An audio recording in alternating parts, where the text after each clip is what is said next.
You lot are trying to fucking. You lot are projecting mad. You are projecting mad. this game, Your projecting is mad. You know it's what disgusting. I will get brother, you're telling you're saying I'm raging. Brother, you're saying I'm raging and you're fucking making a video about let your rage fuel you, you fucking idiot. Brother, you are making a video about yo. Man said he don't watch, man. You know what I love, yeah? You know what I love? When man tell me about gangster and then the man's dissing them and they're acting like they can't hear and they're trying to talk to me. And I'm like, bro, listen, man, relax, bro. You got so much food on your plate, bro, yeah? I'm telling you. You're on some selective badmanism, man. You're trying to run away. You're trying to run away. You're trying. Bro, hear what I'm saying to you. Listen to this, though. Pussy. You don't want to for a second. If you're not shook, you don't want to come stand in front of me and take the seat. You don't want to do this, do you? You want Maku to come in and go, yo, Omar, allow me to worry about these guys you got in front of you. I don't have to worry about Maku because Maku's my brother. But you are chatting shit. So run your mouth. Don't worry about Maku. I'll deal with Maku in a second. But right now, I'm worried about you. You dig what I'm saying? Yeah. But you know what, though? You know what's crazy? You know what's fucked up about you? Is you know what, Jedi? I'm going to get you, Omar. You know on God, yeah. On God, yeah. On my mother's life, it's still nothing but pure love from me. And that's how dumb you are. You don't fucking get it. Yeah, you are a thick bastard. You think you know me, like, oh, all this rage, brother. Brother. Ain't no one love you more than me. That's the funniest thing about it. You're fucking done. You don't realize. You don't realize. You got yes men around you. You don't know when a bad man. You don't know when adults are around. You don't know when it's fucking. You don't know when fucking grown folk are talking. You can't distinguish. Anyway, man, listen, weirdos around you. If I had a pound for every weirdo like you that stays close to me, watches me, harbors some kind of hold on, I'm not close to you. Are you fucking brother? I'm not interrupting you. Let me talk, man. Wow. But you've been interrupting me. You've been interrupting me. No, this is mad. This guy's nuts. Hey, I'm scared of you're gonna regret this tomorrow, Omar, man. This is mad. Brother, regret what, man, brother? Don't make me, brother. You're forcing me to say something to this geezer that I can't take back. Calm down. I'm not even, brother, listen, you can't stop something like this. You need at least 20, 30 racks to stop something like this. Slow down because there's racks. I'll put rack. Listen, let's not do this. I'll let you finish, man. Go on. Fucking corny sons of bitches trying shit to a bad man like this. Are you alright? Just because you got skin fade and some Air Maxes, it don't make you man them, bro. Like, I gotta be real with you, yeah? You're a one-handed windpipe squeezing nigga. You know what I'm saying? That's the reality. Yeah, you sound like a pigeon. You know what I mean? I'm gonna get it. Yeah, what? Is man crazy? Is man knows it? Is man all right? Is man did it? Is man did it? Shut up. Shut up your fucking mouth. Let me get a screen share. Let me get a screen share. Let me teach you. Go on. Teach what? You martial artist now? Because all I know, you've got a grip. Yeah? How to grip next man when next man is chasing next man. That's your claim to fame. Yeah? Your only claim to fame is that you held onto a brother who was running for his life for 2 seconds and tried to half restrain their assailants. Come on, family. Yeah, but I don't even know what you're talking about right now. But all I know is this shit. Videos out. No, I'm just saying, bro. Like, you're talking smack, yeah, to a bad man, real bad man. Like, this is amazing. You know us in real life, and this is how you're talking, even if it's in joke. Like, bro, you know you get roasted. I'm just saying, on roasting, over talking, man, doing all of that. That's your technique. You know our technique. We'll wait. Lay in wait for you, bro. Get me? Make a whole show about you, bro. Like, what? Make you a laughing stock, family. All I asked was a simple question. Yeah? Or I made a statement, sorry. Yeah? You ain't got no fucking pussy. Yeah? And I can tell. And you're going to ask me, how can I tell? I'm saying it's your whole actions up until just a minute ago. Okay, listen. Do you want to hear the answer now, yeah? This is what I'm saying to you. You must have your fucking antennas all fucked up because you've been sitting around some gay motherfuckers because you can't tell the sound of a permanently drained nutsack. You dumb cunt. You know how Paul, Motherfuckers, you know how long that is. all day be getting You put that in pussy. the Listen, universe. brother, You put that in the all universe. day. This what you don't fucking hear it. Because you are sitting around gay motherfuckers and your antennas is all fucked up. So and then it reminded me of your whole history. You're talking over my shit again. You're talking over my shit. A man saying the next man. I'm doing to you because you're a bratty boy. A man saying a next man is supposed to hear his empty ball sack. Like, brother, are you okay, fam? That's crazy. Like, what in the brimstone are you talking about? What kind of cussing? Where's the level of cussing is this? This is go back to every fucking one of your lessons, bro. Every bro, you said that. A man said, "What are you talking about?" And then you started arguing. You're running into fucking the friend zone. I've never known a motherfucker running into the friend zone like you, man. You man are brethren with girl online. You are fucking the epitome of simps. And you're chatting shit to me. It don't make sense. Brother, I don't fucking have no friends that are female. You fucking gay bastards. Talking about haircuts and makeup. You fucking queer cunt. There's no children. Brother, I have to fucking spit on you, bro. He's not married. He's gay, man. Be honest, man. A man got upset because man called him sus. He's like the Indian George Michael. Like, I don't know. On God, yeah. On God, Matthew, yeah. On God, yeah. Matthew. On God, yeah. How do you know? You think I'm a dumb bastard like you, yeah? Who tells you if I'm married or if I've got children or not? You thick cunt. Brother, I would not tell you if I was married or if I had children or not, because I'm not a dumb bastard like you. You fucking expose yourself. Who knows where all your weaknesses are? Like you're and you're fucking this one and that one. I'm not the same as you. I don't fucking put my business out there like a gay bastard like you, man. So now you know the answer, you thick cunt. You don't know whether I'm married or not, and I swear to God, you ain't got the fucking clue what year it is. You gay? Don't chat shit about I know you man in real life. Yes, I know you man in real life. And what the fuck would you do? As if I don't know, brother. Stop trying to fool the people. You gay? Why are you disagreeing? Until you get a girl and show us a tangible woman, you fucking gay. Yeah. We're not gonna jazz it up. We never saw anyway, brother. Yeah, enjoy your stream tomorrow. Yeah, when you do another stream with MJ and the Deacon and this man, all these fucking creeps, brother. Shut the fuck up, man. Don't chat shit about no pussy ever. Talk about. Listen, brother. With all due respect, yeah. When it comes to fucking pyramids and shit like that from the past, I doff my cap to you, innit? I'll let you speak. Don't ever talk about pussy around me, please. Your pussy is on some ancient shit. You ain't seen no pussy for yonks. You are fucking cyborg. My brother, you're a fucking cyborg. You're connected to your laptop 24/7. Don't chat shit to me, yeah? For you see me in the real flesh outside, and you're like, oh shit, it's a real human. And I'm all out, and this spirit comes to fucking physical form. Yeah? Keep it easy. You're an indoor character. You'll be indoors tomorrow. You'll be indoors for the rest of the week. Shut your fucking trap. Get into the friend zone and start typing on the fucking computer, yeah? And run a little documentary or something. And then bust a little freestyle. And your freestyles are ill. And I'll be there supporting you and fucking saluting that shit. But don't ever talk about no pussy to me. Wait, what the fuck was that? Sorry, he was a pussy. That was a pussy speech. You know what I'm saying? Pyramids. When it comes to pyramids, I want to play a video for you. That was a nice little gem. Take that gem. You got fucking slaughtered too now. Yeah, fucking MJ Deacon, you fucking sad bastard. Fucking with a fake fucking picture of the bitch too, because the bitch look disgraceful. Disgraceful. These are facts, my brother. Yeah. Just invested for some reason. Fucking weirdo. Don't chat shit to me. Please don't. And when I see you, I'll give you £1. I'll be like, what's good, homie? And I know I ain't gonna get no static either. You're gonna keep it stepping. It's like, yo. We don't know real shit out here. We're the real fucking hitter. Yeah? We're like the tough guys who be fighting 60-year-olds like fucking Khan and them. You don't want to run into no real tigers and shit. You get fucking Let's massive Khan 60. Fucking ripped out of you and that. Actually, you know what? Let me slow down. See, why are you bringing out this? I ain't gonna even think about that type of shit. But like I said, because I heard something about, yo, we know each other. When we see each other, something's gonna happen. Like, I don't know. Like, don't do that.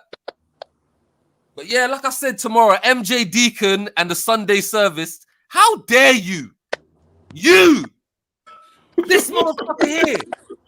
You fucking audacity, brother. The audacity of this guy, M. I'm starting to think M's Galini with drill. These motherfuckers are just disgusting.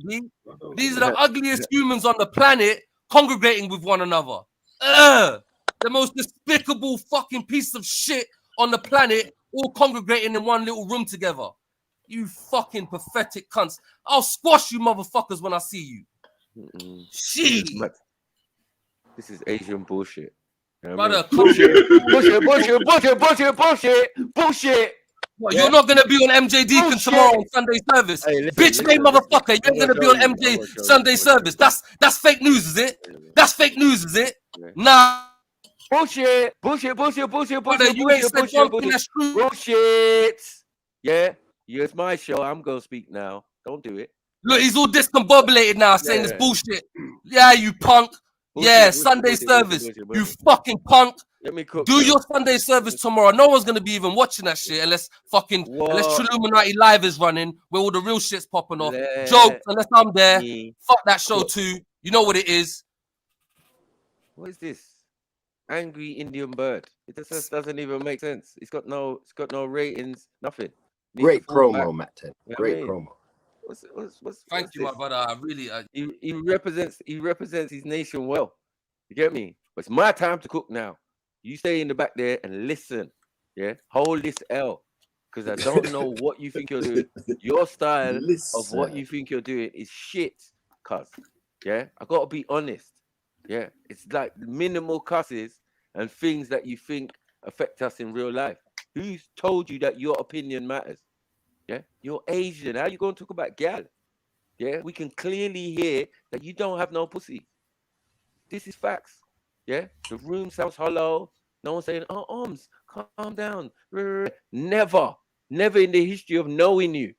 Yeah, wearing scumpers and having low skin fade and looking like Riyad Mahrez. Yeah, like you, the real Riyad Mahrez. Now I told you, the guy I could squish with one hand and with my fucking 2 fingers, bruv.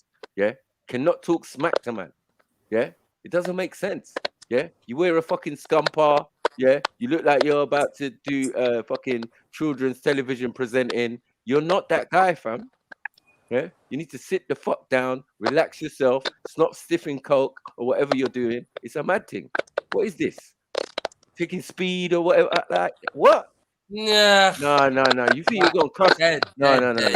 One second. First and foremost, yeah.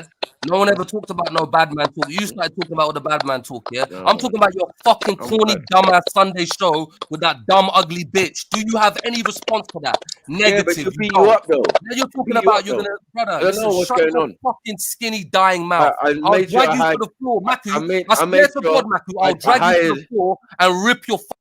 You can't rip shit. This is Asian bullshit. Bullshit.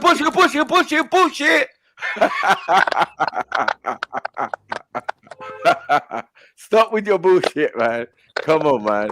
You can't do a goddamn thing. Yeah, you know you're happy to be around the man them. Nah, and that's a bit disturbing. I'm saying go and show me a girl. Show me Delil. Come on, cuzzy. Yeah, that's all I'm asking. Yeah. Prove me wrong that you don't have no pussy. Yeah? Because this frustrated, crazy, discombobulated, Stockholm, I don't know what the hell's going on, fam. Yeah? This UK Apache kind of attitude, I'm not feeling it, cuz. Yeah?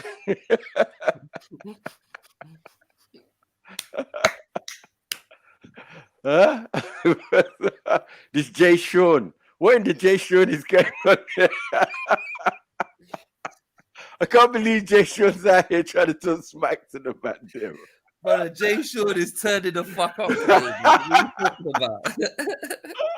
What in the fucking Johnny D is going down here? He offers zero threat. This is you know what it is, yeah? You know what it is? I just know that man is just scorned like a little bitch. EastEnders. And they're just hurt and they're just like, I'm so hurt. But brother, what in the Sanjay is going on here? It's gonna help you, B. That hurt has never stopped my money ever. And as long as no one is fucking as long as no one's fucking with my standard of living, yeah, no one dies. So you the Indian, As long as my standard of living don't get altered one little bit, as long as my money don't get altered one little bit, keep talking your dumb shit. And if you think I'm talking to you, then I'm probably talking to you. I'm probably speaking directly to you. Stop it. Yeah? Yeah, like I said, innit, man. No one cares about your discombobulated conversation. No one. No one in the universe. Why'd you make me do you? Brother, why'd you make me put Sunday service like that, man? Why'd you make me touch the Sunday service like that, brother? Brother, why are you gonna put MJ Deacon and Sunday service and all that? Why'd you do that every week, bro? Listen. Why'd you put the effort, brother? Where's that energy coming from, be bro? honest, bro. I gotta be honest. I gotta be honest, cuz. I gotta be honest. Coming from a Patel. You're playing football, innit? You're playing football, innit? That's why you're doing it, innit, my brother?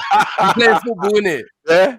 Coming from a Patel, my brother, yeah. Absolutely you know nothing. What, my brother, yeah. Absolutely. You know what it is, brother. I'm not gonna get more gangster surname or something. I don't know. Listen, Ace, no, I'm not Patel is not brother, listen, I'm not talking to you all night. He's not hey boy, I'm not talking to you all night. Brother, I'm not talking to you all night. You're gonna have to talk to someone else now. Chat to one of your pals online, bro. Listen, you fucking cyborg. Listen, you fake fucking dickhead. Hey, listen, cyborg. Listen, Rude Boy connected to your laptop, yeah? Hey, Rude Boy connected to your laptop, yeah? Listen, Rude Boy connected to your laptop, yeah? Do your little laptop energy, yeah? You are fucking, listen, you're a YouTube streamer. Your nose is like a fin. You're a YouTube streamer. You look like and your metrics are disgraceful. Great white shark, your metric is disgraceful. On any metric, you are not doing good. You're doing poorly. So shut up. Listen, brother. Slow down, yeah? Hey, listen. Slow down. You know what? We're about to get on Jedi's. Nah, you know what? Let's not do that, man. Let's not do that. What? You was about to what? You was about to get on Jedi's what? Pause. What's wrong with you, exactly, bro? You're man. Right. Yeah, that's what you said. Right, listen, hear what I'm saying. Hey, Maki, 1 second, yeah? Hey, Sniper. No, man. Listen, you Sniper, need some pussy, man. Sniper, don't make me cuss you out. I'll pray for you, man. I'll pray for you, Sniper, don't make me cuss you out like this, my brother. You're a nice little Asian chick. Listen, brother. A nice little Sangita. Out like this, you know brother. What I mean? That's brother, all you need in your life. Why are you talking about Asian chicks for? Ain't no one trying to run out trying to get a Nigerian bitch. Who you trying to fool?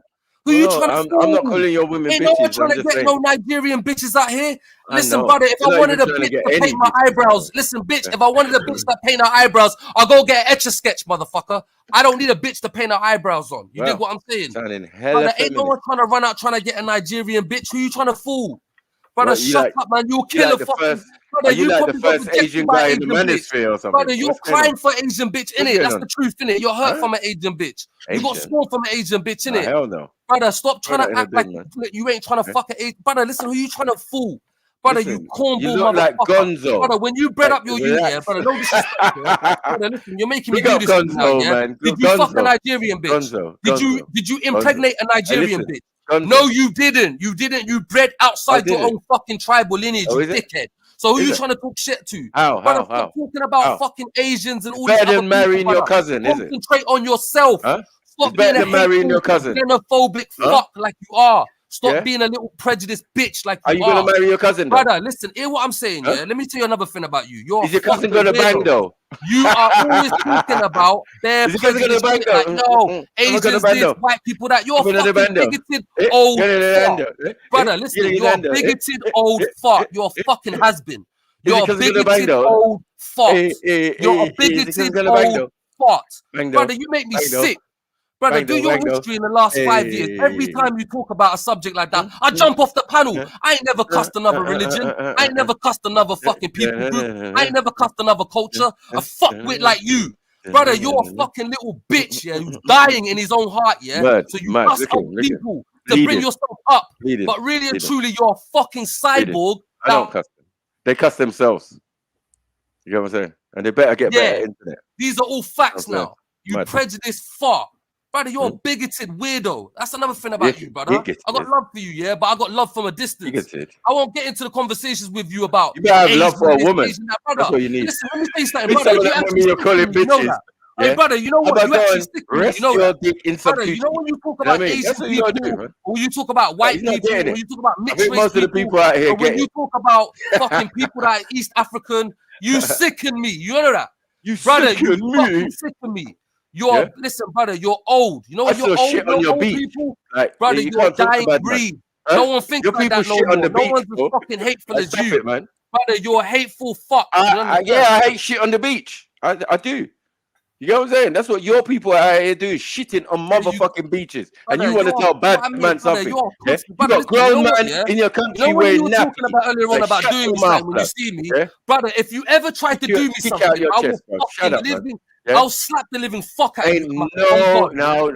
Stop chatting shit You're before I not from really the come Asian around your end and subcontinent. start circling your fucking block. You like from Pakistan and that. Like, You're a bro, hateful fucking dickhead. Your spirit will get crushed You're by from me. Lahore. Someone as much fucking hate as you, brother. I'm supposed to be afraid of you. You're from Lahore, You need to bro. stop looking down on people. Brother, you need to stop looking and marrying your own cousin is on the menu for you. That's why I understand why you're so angry. Yeah? Brother, listen. Because your baby mother's going to have a unibrow by hook or by crook. You know what it is, bro. She's going to be your first cousin. Facts. Yeah. Again. Now you gotta take that L. No, it's all right. That's not corny. That's even fact. Dickheads around you that laugh at that shit. I don't find that shit funny. You're basically using the fucking same tactics as your oppressor, brother. You're a fucking backward cunt. You don't know what you're talking about. That's family values. You're a broke ass bitch. Family planning in your country. Don't run your mouth to me. Marry your cousin. Fucking poor. Marry your first cousin, bro. Broke son of a bitch. You're too might as poor well marry your to talk sister. to a bad man like me. Brother, you're too poor to talk to a bad man like me. It's coming brother, next. your level. The Listen, cousin brother, thing is too far. Like, brother, it's not brother, close it don't enough. matter how much money you get. You need your eyes to fully join in the middle. Do you get what I'm saying? That's what you need. Your heart is fucking poor. You understand? Yeah. With your big guns on nose and your eyes so close together. Brother, my nose. Brother, your nose. Brother, shut your flared nose up, man. Fucking wingspan on that nose, you son of a bitch. Racism. Brother, your nostrils is wider than your fucking ears. Bitch made motherfucker, I can see your nose from the back. I can see your nose, right up your nose, and see your brain. Are you fucking stupid? Yeah? Brother, I see your calcified, I see your calcified pineal gland, you dickhead. Yeah? You ain't as smart as me or nothing. Yeah? Your people clean shit and try and find gold in your country. Yeah, there's levels to this.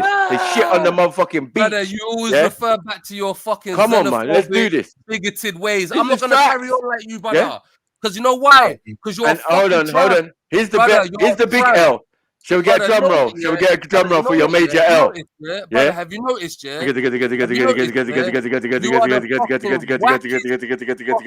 You, man, commit the most rape, of females, and now you're out here with this attitude calling women bitches. I'm not fucking surprised. You ain't even got a bitch in the yard, dickhead.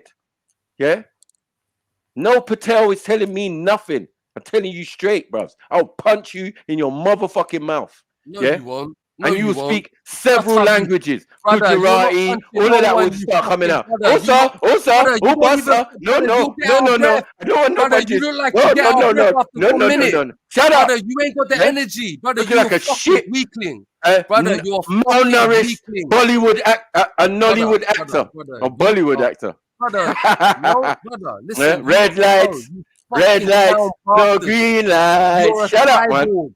How am I supposed to take you seriously brother, when you're about to burst into song? I'm going to take you seriously, you fucking jit. Fucking dickhead. Yeah, I'm waiting for you to burst into song. No more. You know when you can't even go a sniper when he just goes into home. Fucking at home when he goes into. You can't even destroy this fucker. How you gonna kill this cunt when he can't even hear what you're saying? Yeah. Alibaba and the one thief. That's it. Brother, That's have you got bro. any fucking comeback for your fucking brother? Listen, you know what, You ain't got no but listen, anyway. You ain't got no hold up on the comeback. You ain't even coming.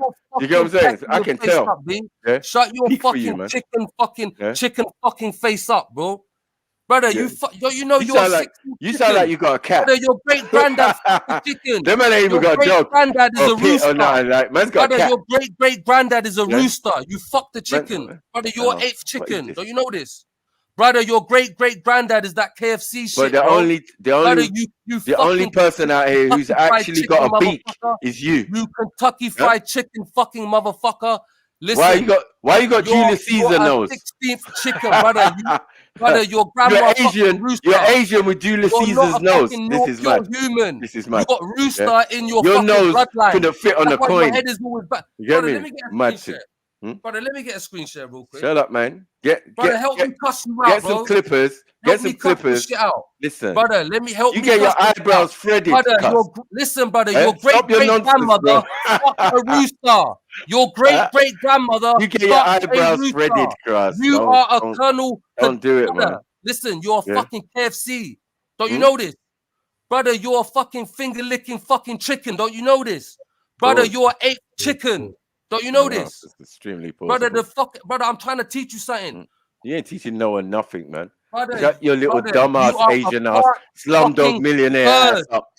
Brother, you realize why your head is always you need to relax, bro. No, you know why your head is always nodding, Maku? Maku, do you know why your head is always nodding? What in the are you being served is going on here, man? Do you know why your head is always nodding in the videos? Boss up. Let me bring you back down to reality. You dumb cunt. Boss up. You are fucking hen.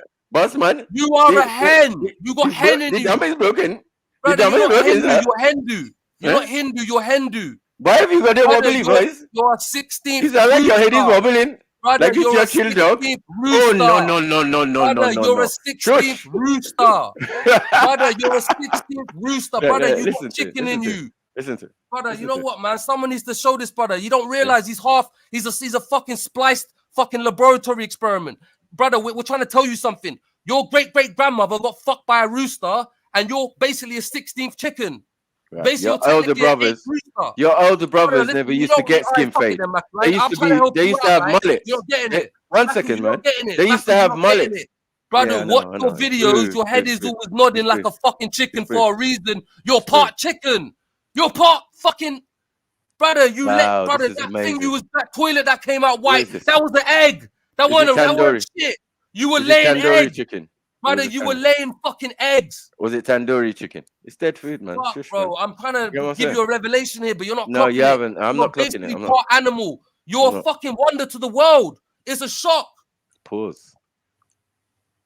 Brother, we rate you for this, bro. Are you in the house or are you on road? Because, like, I'm concerned for your health, man. Seriously.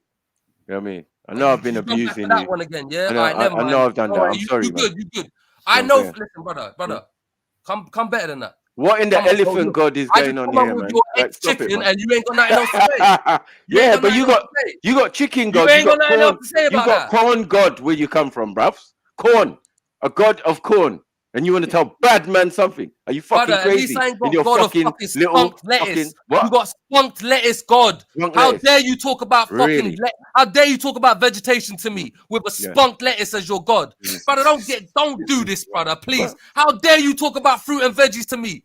Bro, you are right. Is your God a man or a woman? Is your God a man or a woman, bro? Brother, like, what are you talking about? On a fucking lettuce, and that's your God, brother. Brother, you fucking spunked on a lettuce and you started worshipping that shit. You fucking mixed up motherfucker. You mixed up motherfucker. You fucking KFC looking motherfucker. How dare you? Yeah, talk shit. And it's your people who work in KFC. That's a man. Piece of fucking lettuce, and then you started worshipping this shit. When I look at my local KFC or Burger King, I see Omars. That's what I see. Middlesex Omars everywhere. Hello, sir. How can I serve you? Why'd you do that for, Maku? Would you like the large drink or the medium? Like, shut up, man. Yeah, you're out here to serve me. Yeah, you and your people, they don't usually make noise like this. I'm the one usually complaining about bad service. Yeah, and they're trying to please me in some form of way. Yeah, I've never had it this way, where one who thinks he's gangster of them just comes out and starts trying to abuse Batman. This doesn't even make sense. We're not even in the same weight class. Fuck up, man. Retire, man. Your voice sound all old and shit, man. You sound fucking dead, you washed up motherfucker. You washed, bitch. How dare you? This is the new era, yeah, of Omar. Brother, fucking, can you diss correctly? Brother, come back with something better than that, man. Go ahead. Shut up, man. You ain't setting the parameters over here. Shut up, man. You ain't setting the parameters over here. The way you're flopping now is the way you're flopping in real life, you cunt. You're not built for this kind of energy, you fucked up weasel. Brother, creep from one location to the next, punk. Brother, listen, let me tell you something. You released your chakras. Tomorrow Sunday, I'm going yoga. I'm going Speaker's Corner tomorrow. Come see me. Hey, brother, I'm going Speaker's Corner tomorrow. You know where that's at. I'm just going to leisurely go there. You ain't gonna do jack shit. You're a pussy. If you see me, you're gonna turn in the other direction. You know why? Because when you see me, I'll be like, hey, yo, what's good? And you'll be like, oh, shit. It's reality now. I got to live up to all the things I said. Remember, I ain't even said nothing crazy. You're the one who's talking about I'm going to do this, that, and the third. Bitch, you ain't going to do nothing. Fucking all tired and shit. Bro, the way you're tired now is the way you'll be tired in real life. I'm going to put you to sleep, bro. Die and shit. Fucking lose weight and get drowned in the fucking I don't need to raise my voice. Like you. I'm going to stay away, man. Bro, stay away from young fucking wolves like me, bro. I'll fucking in kill a sleeper. Bro. I'll even kill you for making jokes like that. You'll be dreaming of Shiva and Kali the way I'm going to deal with your blood clot. Yeah? You'll be praying for it. Yeah? Slyly Shiva and all that. Jokes, yeah? No, it's not bigoted. It's facts. It's facts. It's facts. Listen, you come to that whole nation of people, it don't mean nothing to me, and that ain't even my people. I don't care, man. Them people is oppressing me. That shows how ignorant and fucking retarded you are. You fucking ignorant bastard. You're getting oppressed by you fucking ignorant bastard. And then you want to say you want to talk to me. You fucking Colonel Gaddafi. Did I say that I've been oppressed? I don't understand what's going on. Shut your fucking breast and your hot wing self up, man. Zinger burger self up. Listen, I'll be along at the brother, 7-Eleven, man, to get my credit, man. Fucking chicken. Do you get that? Huh? You fucking 10-piece bucket motherfucker. You're not getting the message about fucking Shiva. We're not. Yeah. Just hold it, man. Hold your L, man. Yeah. Is that a man or a woman?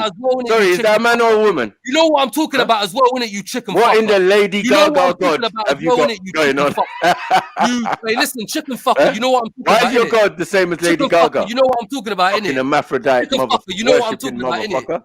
Chicken fucker. You know what I'm talking about, innit? Yeah. Yeah. Your sister fucker. Hold on, wait. You're a sister fucker. A cousin fucker. Hey, B, let that shit sink in. Bro, you bigoted, man. Why you probably already broke your own sister's virginity. Nation of people and shit. Why you got your own religion now? You fucking clear bastard. Brother, shut your fucking non-pussy, non-money, non-fly shit. Yeah, I haven't got a girl in my house. Non-existent. Non-existent motherfucker. You understand what I'm saying? I come through once a month and say what's good. That's about it. Chuck you a fucking cracker and that's about it. Bitch made motherfucker. Don't chat shit. You're moving like a cracker, man. Brother, do your fucking thing to these other queers. Don't ever chat shit. You're deluded. You're ethnic minority. Deluded about what? The most ethnic minority. Am I around here every day with you? Am I around here every day? More than... Brother, shut up, you fucking I'm going to have to do a minority report after this. Brother, you don't know fuck all about no subjects neither. They're going to be missing one Asian. Which debate can you fucking test me in? Brother, it's like fucking talking to fucking a brick wall. You guys are thick as fuck. You don't know jack shit about religion. You don't know jack shit about nothing, really. Actually, you know what? You know a little something, but you can't. Remember, you was beefing with Zulu. You was like a calf, half Eastern. You was a doja. You weren't even like a major debater when it comes to religion, to be fair. You weren't up on the real... I moved you out of the way, bro. I don't know what you're talking about, bro. You don't know what you're talking about, bro. Completely shut your mouth, bro. Brother, I'm being dead serious. No one has seen your debate. No one.